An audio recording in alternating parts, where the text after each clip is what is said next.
ফিরে এলাম আমার শহরের পর। আচার্য তথা রাজ্যপালের সঙ্গে উপাচার্যদের বৈঠকে গড় হাজির বর্ধমান বিশ্ববিদ্যালয়ের উপাচার্য। পড়ুয়াদের বিক্ষোভের জেরে গড় হাজির বর্ধমান বিশ্ববিদ্যালয়ের উপাচার্য। বিশ্ববিদ্যালয়ের হোস্টেলগুলির নিরাপত্তা ব্যবস্থায় যে গাফিলতি রয়েছে, সেই গাফিলতির অভিযোগেই কিন্তু এবার পড়ুয়াদের বিক্ষোভ। বর্ধমান বিশ্ববিদ্যালয়ের রাজবাটি ক্যাম্পাসে গেটের সামনে বসে বিক্ষোভ দেখান পড়ুয়ারা। ফোন লাইনের সঙ্গে রয়েছেন আমাদের প্রতিনিধি আমজাদ আলী শেখ। আমজাদ, এখন ঠিক কি পরিস্থিতি বর্ধমান বিশ্ববিদ্যালয়ের রাজবাটি ক্যাম্পাসে? একেবারে তোমায় জানিয়ে রাখি প্রথমেই যে বর্ধমান বিশ্ববিদ্যালয়ে যে 11টি হোস্টেল রয়েছে, সেই হোস্টেলে কিন্তু গতকাল থেকে আজ পর্যন্ত প্রায় 24 ঘন্টা কেটে যাওয়ার পর কোন রকম ভাবে পানীয় জল এবং স্যানিটাইজেশন এবং ইলেকট্রিসিটি এটা নিয়ে কিন্তু একটা বিভ্রাট তৈরি হয়েছিল। আর এই বিভ্রাটকে কেন্দ্র করেই হোস্টেলে যত ছাত্রছাত্রীরা ছিলেন তারা সবাই চলে আসেন ভিসির কাছে।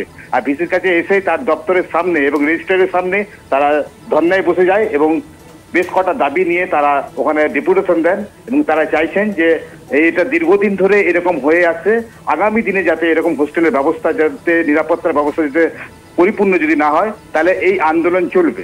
কিন্তু শেষমেশ ভিসি উপাচার্য উনি পরিষ্কার জানিয়ে দেন যে প্রত্যেকটা ডিপার্টমেন্টে জানানো হয়েছে, পিডাব্লিউডি থেকে শুরু করে ইঞ্জিনিয়ার থেকে শুরু করে তারা আগামীকালই ভিজিট করবে এবং এরপর থেকে আশা করি কোনো অসুবিধা হবে না।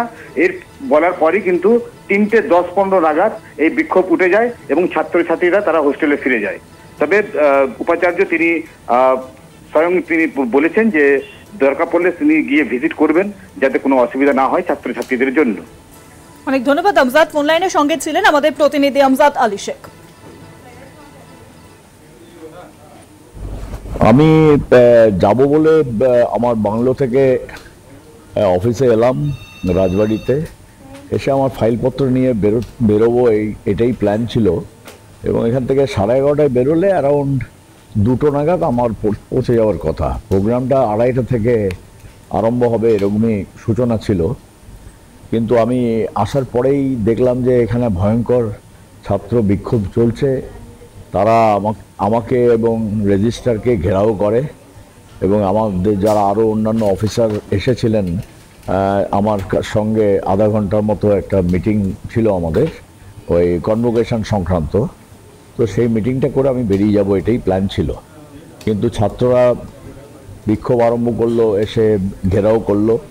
ওদের গতকাল দুপুর থেকে প্রায় 24 আওয়ার্সের বেশি সময় ধরে পানীয় জল এবং অন্যান্য প্রক্ষালনের জন্য যে জল, ইলেকট্রিসিটি এসবের প্রবলেম ছিল, এবং জল ছিলই না প্রায় 24 ঘন্টার বেশি। ওরা আমাদের অন্যান্য যে পরিষেবা যারা দেয় তাদের সঙ্গে কন্ট্যাক্ট করে এবং তাদের রিকোয়েস্ট করে ওদের হেল্প করার জন্য, কিন্তু সেই রিকোয়েস্ট কার্যকরী হয়নি বলে ওরা শেষ পর্যন্ত ভিসিকে ঘেরাও করবে বলেই ঠিক করে এবং আমাকে ঘেরাও করলো।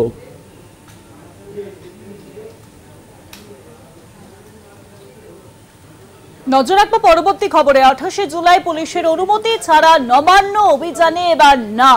অনুমতি ছাড়া নবান্ন অভিযান করলে আইনি ব্যবস্থার নির্দেশ দেওয়া হয়েছে বিচারপতি তীর্থঙ্কর ঘোষের তরফে। এই নির্দেশিকা জারি করা হয়েছে বিচারপতি তীর্থঙ্কর ঘোষের তরফে। 28শে জুলাই পুলিশের অনুমতি ছাড়া যদি নবান্ন অভিযান করার কথা বলা হয়েছিল, সেই অভিযানেই কিন্তু এবার কার্যত না বলে দেওয়া হয়েছে কলকাতা হাইকোর্টের তরফে। অনুমতি ছাড়া নবান্ন অভিযান করলে আইনি ব্যবস্থার নির্দেশও কিন্তু নেওয়া হতে পারে, নির্দেশ বিচারপতি তীর্থঙ্কর ঘোষের।